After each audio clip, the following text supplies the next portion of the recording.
المشاهدين في حلقه جديده من برنامجكم الكوره مع ميجا، وفوز فخم وفوز عريق وفوز كبير للمنتخب المغربي على المنتخب البلجيكي 2-0.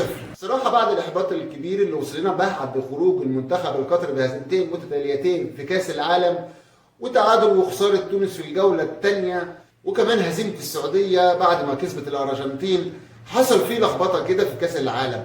يعني الفرق اللي كسبت الجوله الاولى خسرت في الجوله الثانيه، واللي كسبت في الجوله الثانيه خسرت في الجوله الاولى، وحاجه يعني حصل فيه احباط شديد، باستثناء فرحه ان المنتخب السعودي كان كسبان في الجوله الاولى. لكن المنتخب المغربي النهارده قدر يحوش الاحباط اللي وصل لنا نتيجه هزيمه المنتخبات العربيه وتعادلها في الجوله الثانيه. لكن كان الفخر كله في مباراه المنتخب المغربي النهارده، وكل لعيبه المنتخب المغربي النهارده كانت رجاله، من اول حارس المرمى ياسين بونو ونصير ومزراوي وسايس وحكيمي ومرابط واومانجي وبوفال والنصيري وحكيم زياش، كل اللعيبه مش عايز انسى حتى اللي خرج واللي نزل مكانه.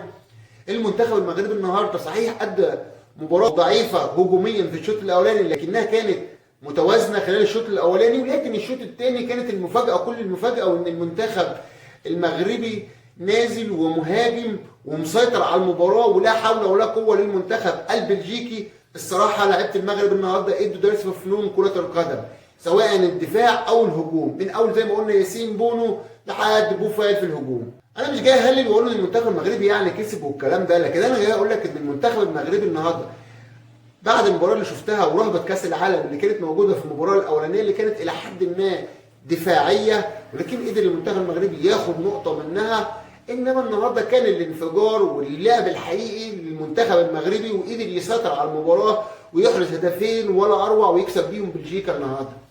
المنتخب المغربي مش كسبان بالحظ ولا كأنه جاي يلعب بطوله اداء مشرف ويمشي، لا، المنتخب المغربي جاي يلعب كوره ويهاجم ويجيب اجوان ويتاهل، مش انه جاي يقضيها ويرجع يقول لك احنا خسرنا خساره مشرفه او مثلنا المغرب تمثيل مشرف. لا، احنا كلنا بندعم المنتخب المغربي ونفسنا المنتخب المغربي يتاهل للدور اللي بعد كده وثمن النهائي وربع النهائي ونص النهائي، ويا رب يوصل النهائي.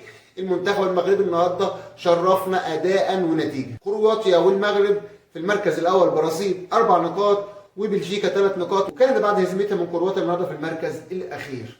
الف مبروك لكل اصحاب المغاربه، وخصوصا خليل اللي وحشني ما شفتوش من زمان.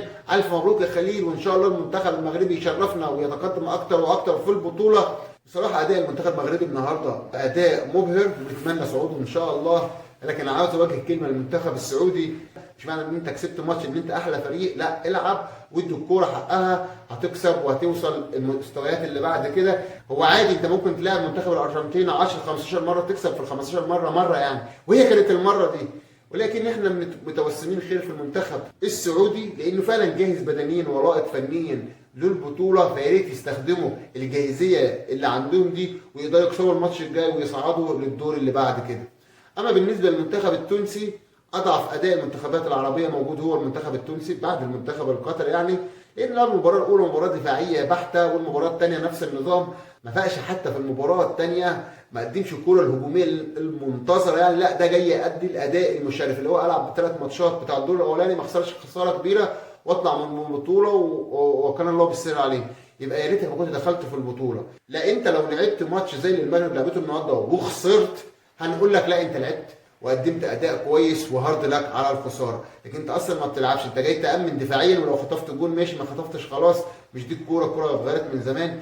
اتمنى المنتخب التونسي يستفيق لانه عنده فرصه لو كسب الماتش الجاي انه يوصل الدور التالي، واتمنى كمان المنتخب السعودي يستغل الفرصه. اتمنى كل التوفيق للمنتخبات العربيه في العموم. اصحابي وحبايبي اللي اتفرجوا على الحلقات يا ريت تدعوا احد اصدقائك للاشتراك في القناه وتشير الفيديو بتاعي على اي منصه تواصل اجتماعي، واشوفكم حلقه قريبه ان شاء الله.